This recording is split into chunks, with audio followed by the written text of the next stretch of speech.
Permit me to welcome you to the February edition of Connections. Thank you for taking the time to join me this evening so that I can share with you a few more of the insights and a few more of the developments that are associated with your great generosity, your great work in the way in which you give CNEWA support. As always, I'd like to begin with a reading from Scripture. The text that I have chosen for this evening is the gospel text for Ash Wednesday. As you all know, on Wednesday, the 22nd of February, the church will mark the beginning of the Lenten season in the West. In the East, of course, it will begin on this coming Monday. But the gospel text is a text that is familiar to us from the 6th chapter of St. Matthew. Jesus said to his disciples, "When you give alms, do not blow a trumpet before you, as the hypocrites do in the synagogues and in the streets. But when you give alms, do not let your left hand know what your right is doing, so that your almsgiving may be secret, and your Father, who sees you, will repay you. And when you pray, go into your inner room, close the door, and pray to your Father in secret, and your Father, who sees in secret, will repay you. And when you fast, anoint your head and wash your face, so that you may not appear to be fasting, except to your Father who is hidden, and your Father who sees what is hidden will repay you." Yes, 3 words, very important for our Lenten journey: almsgiving, intense prayer, and fasting. And so I would ask, as we begin our time here together this evening, that we reflect. Last month, you will recall, I had the opportunity of welcoming here the Director of Programs for CNEWA, Mr. Thomas Varghese. And with Thomas here, we were able to share with you our experience during January on our visit to India. It was a good visit because then, as tonight, I affirm for you the mission of CNEWA. Your generosity marked for the people of India remains steadfast, and CNEWA remains in compliance with Indian legislation. I think that's important for us to know. In the different countries where we work through your generosity, it is important for us to affirm our commitment and to let you know that we remain in compliance with local law. But tonight, I would like to do 2 things. First, I would like to spend a little bit of time talking about CNEWA and emergency relief campaigns. And then if there are any questions about those campaigns, we can talk about them. And the second thing I would like to do tonight would be to share with you CNEWA's normal way of operating. That is to say, our operational budget, which is directed to a variety of programs. I think that will help in terms of my being accountable to you, our donors, CNEWA being transparent before you, our donors, as to where your donations go. And basically, they are directed to our emergency campaigns, and they are directed to our normal annual budget. Let's talk about a few of these things. With regard to recent emergency campaigns, I want to thank you for the extraordinary generosity that you, our donors, have shown to CNEWA in this work. I think of the example of what happened in Lebanon with the port blast in Beirut on the 4th of August in the year 2020. In the image that you're looking at, I'm standing at the port where the blast took place with one of our dedicated workers from our office in Beirut. It was there where some 200 people were killed, over 6,000 people were injured, many homes and businesses were destroyed. Hope for many in Lebanon at that time, and with the issues and challenges that Lebanon continues to have, hope seemed crushed. People were traumatized. But the day after the blast, CNEWA launched an emergency campaign to save Catholic hospitals, medical centers, and homes which had been identified for our Beirut office by the St. Vincent de Paul Society. and you, our donors, joined in prayer, joined in obtaining correct information, and then added your generosity to the work that we were doing. As a result of that, CNEWA was able to distribute just above $3 million to try to restore some hope in and around the city of Beirut. Following the initial outlay of CNEWA's grant through your generosity, we were able to add another $2 million to assist 5 Catholic hospitals, a rehabilitation program, and 14 Catholic schools. Education in Lebanon is such a lifeline for the people of the country. We thank you for your generosity in that emergency situation. A second emergency situation that I would like again to bring to your attention and to thank you for your generosity was Ukraine. You all know that we're coming soon on the 24th of February. The 24th of February will mark 1 year since the Russian invasion of the state of Ukraine, the integral state of Ukraine. And there, from the time of the 24th of February until early January, Ukraine has experienced 8 million refugees who fled the country and went into the neighboring countries of Poland and Slovakia, of Hungary, of Moldova, and Romania. In addition to the 8 million refugees, Ukraine has experienced some 6.5 million what we call IDPs, internally displaced people. To that tragic situation, which continues to unfold to this day, CNEWA, thanks to your generosity, through your prayer, has already donated in the area of $5.8 million to try to help both Ukrainian refugees and the Ukrainian IDPs. Perhaps you will recall it was early last May that the chair of our Board of Trustees, His Eminence Cardinal Dolan, wanted to go himself and wanted me to organize a delegation to accompany him so that we could show our support for the people in Poland, the Ukrainian people in Poland, the Ukrainian people who had fled into Slovakia, and then we entered Ukraine. Tremendous and heroic display of support initiated by His Eminence, Cardinal Dolan. Again, I thank you for the kind of support that you were able to give. People once again had been traumatized and still are.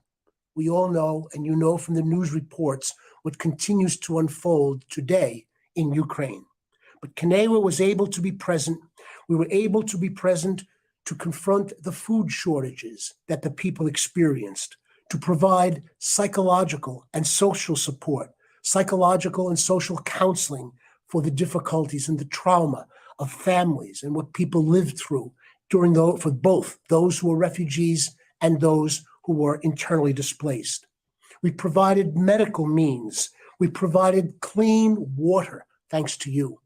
And in a recent listening to the papal nuncio in Ukraine, he had made the point of how important it was to bring aid to Ukraine to allow the people to survive power outages that would be caused due to lack of heating, lack of fuel, the need for generators. So these things, in addition to heated tents, mobile kitchens, wood-fired stoves, all of this was happening because of your generosity. This was a very significant emergency campaign, and I wanted to share that.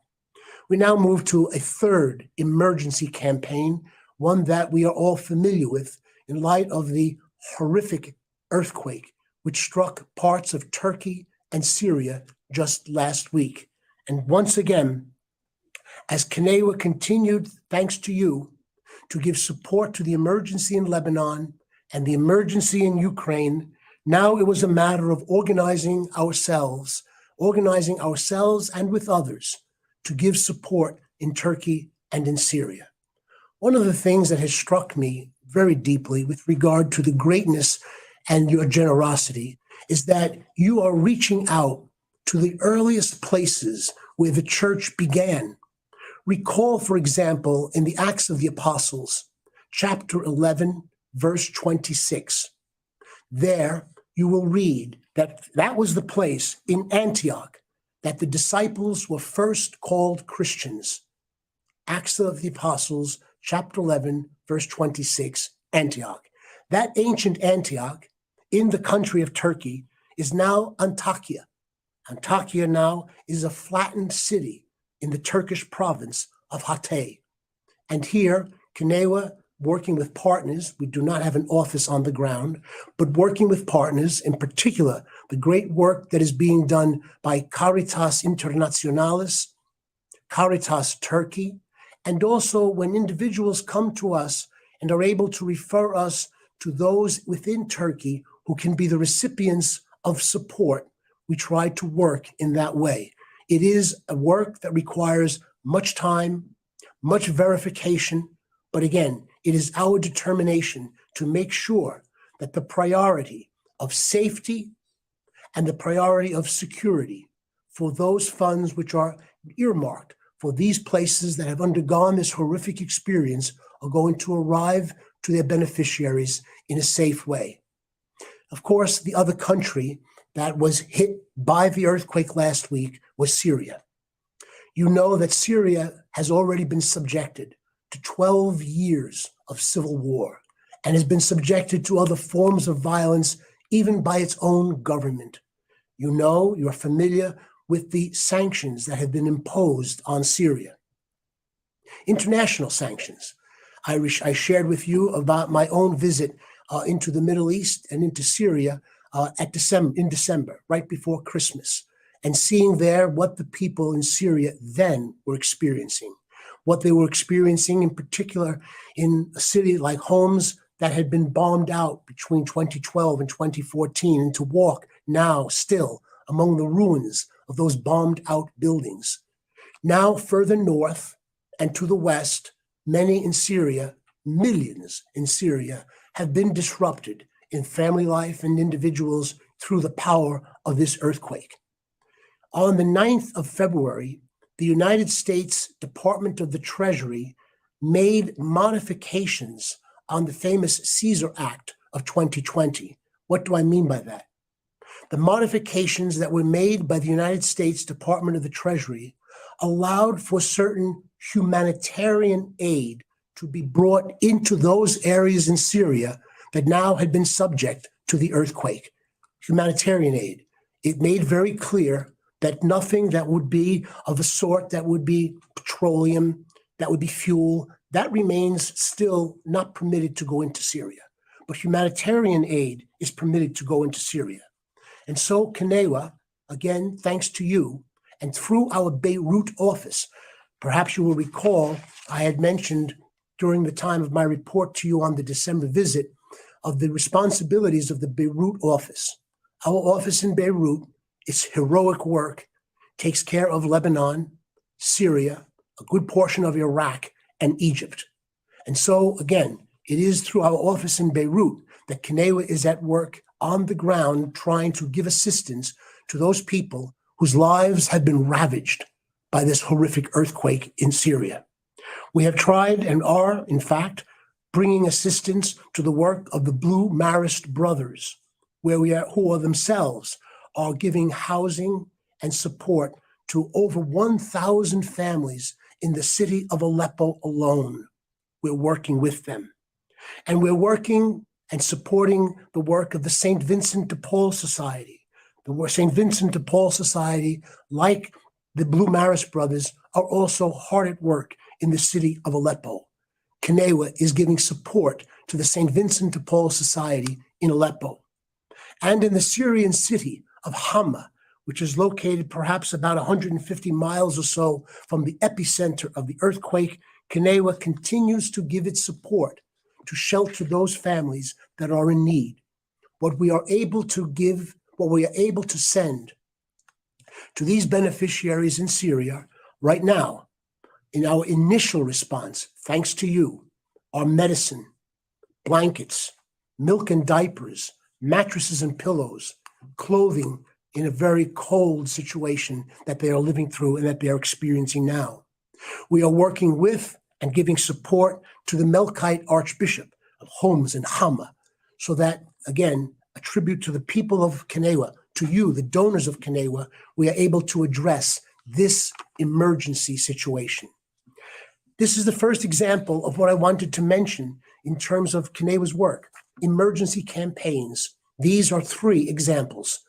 1, Lebanon. 2, Ukraine. 3, the earthquake, and particularly with the work that needs to be done in Syria, a very challenging location for us at this time. But now let me also refer you to the normal way, my second issue for tonight, the normal way in which CNEWA works from our budget, which is, again, funded thanks to you. And here, remember the 3 words that we heard in the gospel, the importance for us at this time: almsgiving, prayer, and fasting. I invite you to reflect, as I invite myself, to think about this Lent.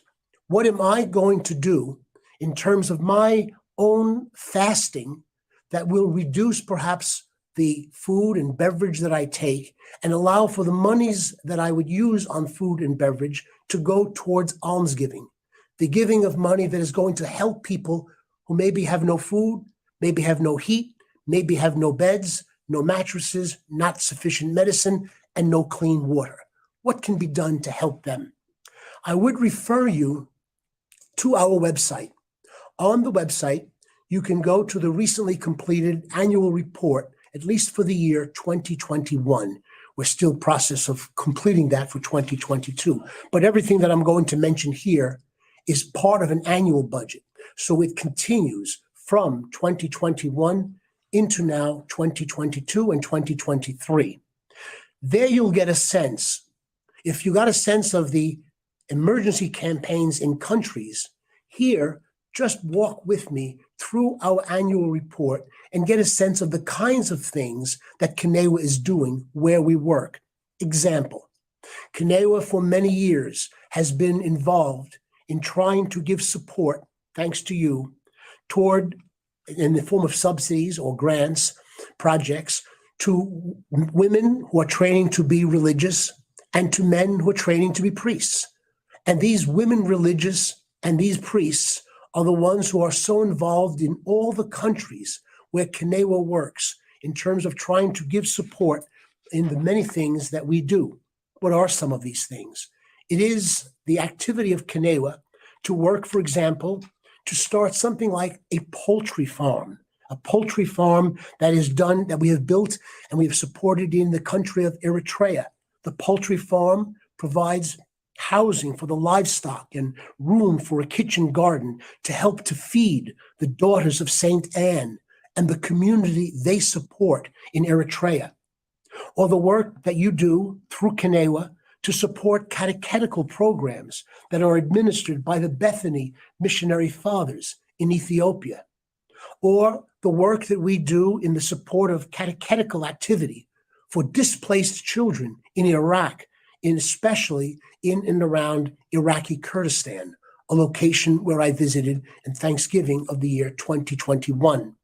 Or the youth programs that CNEWA supports through you in Israel, or the support that we have given and will continue to give to parish life in the city of Homs in Syria, or the support that we give in terms of the Ukrainian Catholic University in Lviv. These are made possible thanks to your support. CNEWA also receives a percentage of that World Mission Sunday collection that you also generously contribute to. That collection then is divided between the donations that will go to the Latin churches and to the Eastern churches. We are responsible, as you know, for the Eastern churches. Here we also give support to the Dicastery of the Holy See, the Dicastery for Oriental Churches, which enables them to identify the places where support is most needed. Another example of support that you give through CNEWA is for the child care activities. How important is that? The work that we do, for example, at the St. Marina Coptic Orthodox Orphanage in Port Said in Egypt, We're very much focused in our child care programs, or the Don Bosco Technical School in Eritrea, the work that is done for children in Ethiopia.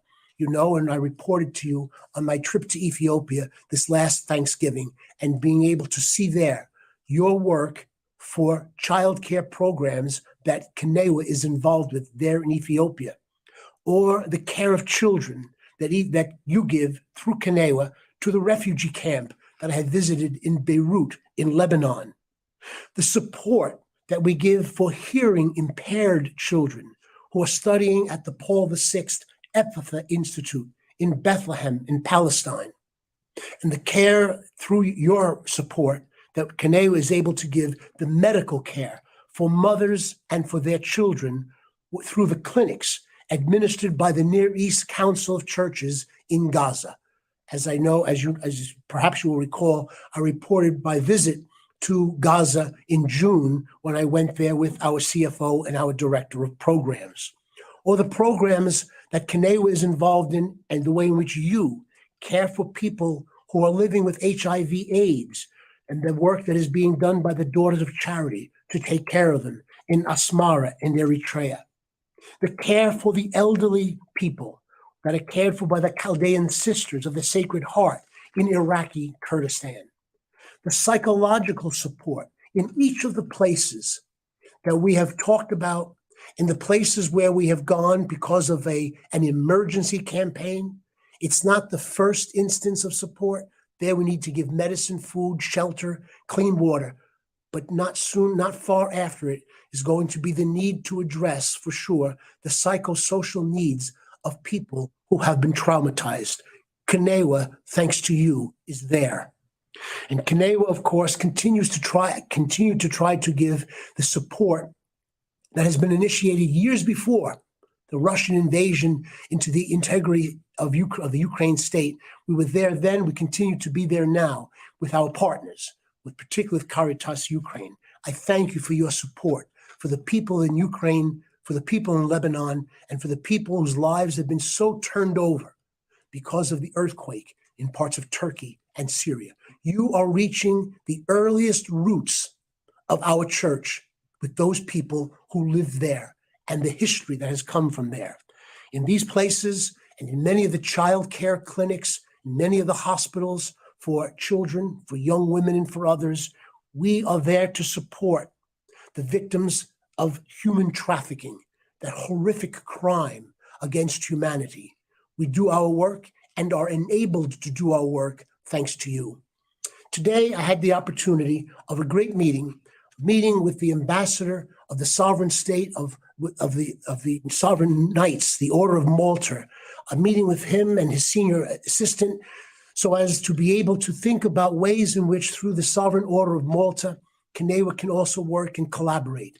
And one of those areas that the Order of Malta is so dedicated to, in the many areas that this extraordinary, historic, global, pontifical organization is involved in, also includes the protection that we want to give, the assistance that we want to give to victims of human trafficking. And so I thank you for this time that you shared with me tonight, but I also want to be open to any questions which may have come in. So let me pause for a moment, give you a bit of relief, and see if we have had questions that have come to us this evening. So without questions, and I'm very grateful for, again, the time that you have given to me, I ask you to reflect as I am on what it is that we're going to be doing during this Lenten season. For sure, we are called to intensify our prayer. We are called to engage in fasting, and it's my hope for me and maybe for you, and you think about it, that our fasting will enable us to give even more generously in terms of our almsgiving. Those are the three things that the church, following the language of Jesus, asks us to do: engage in almsgiving, an more intense prayer life, and fasting. You might also want to consider reading poetry, for example. A time might be helpful. I would recommend for everybody that one thing you might want to consider is the beautiful poem by T.S. Eliot, Ash Wednesday. Focus on Ash Wednesday, easily accessible online. focus on Ash Wednesday's first section of the poem. It is the story of hopelessness.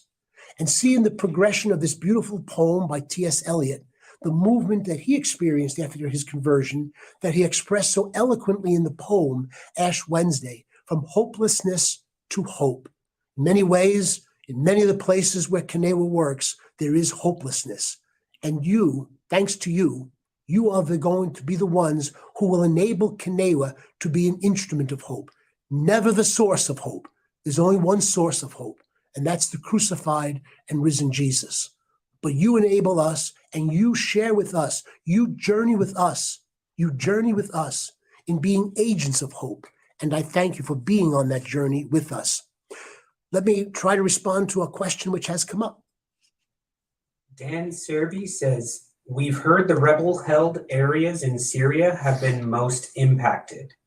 What is the state of Kurdish Syria, and if impacted, has CNEWA been able to direct aid to Kurdish and the rebel-held areas in Syria? Right, and I thank you for the question, Dan. CNEWA's work, again, really goes from the Beirut office into the various partners that we have on the ground in Syria. I think that for obvious reasons, you understand that while we try to get to whatever place we can and whatever place is permitted by law for us to enter in, especially in light of the Caesar Act and now the modifications on that, I wouldn't be able to go beyond that for security reasons with regard to anything more specific than that in terms of how it's moved in there. But we are trying to reach and work particularly with our counterparts, our friends in Lebanon have counterparts in Syria. They, along with the bishops and the religious leadership in Syria, help us to know where and how we can move to bring aid into the different parts of Syria. And I'm very grateful for the support that we get.